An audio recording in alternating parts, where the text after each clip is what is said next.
писмото на бугарското МНР за македонската влада е потврда дека не се преговара за македонскиот јазик и идентитет.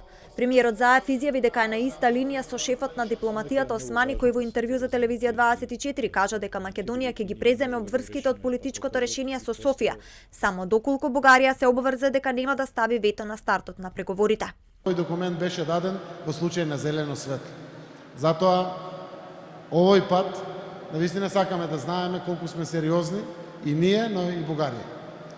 Ќе имаме координација, ќе ги изградиме сите наши ставови, да им посакаме пред се на Бугарија и на бугарскиот народ да имат успешни избори.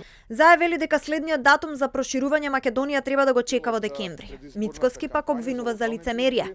Тој не остана без зборови и денеска за време на неговата посета на Брисел на парламентарното собрание на Европската народна партија. Зоран Заев ветува дека се ќе потпише, тука кога ќе дојде во Македонија вели дека тоа не е точно, но таму кога седи на маса, зашто постојат и белешки од тие разговори, бидејќи заборава дека е премиер, луѓето си фаќаат прибелешки, потоа тие прибелешки излегуваат во јавност.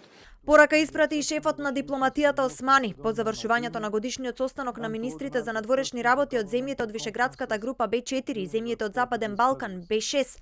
Османи порача: Република Северна Македонија искрено се надева дека за време на словенечкото претседателство со Европската унија ќе има поподготвен терен за донесување важни одлуки во врска со европската перспектива на земјата и на целиот регион.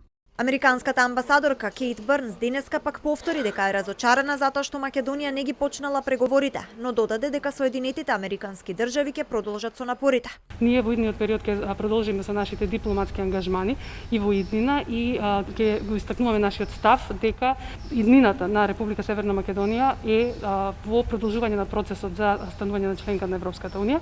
Од 1 јули претседавањето со Европската унија го презема Словенија, од која се очекува да го задржи фокусот на проширувањето.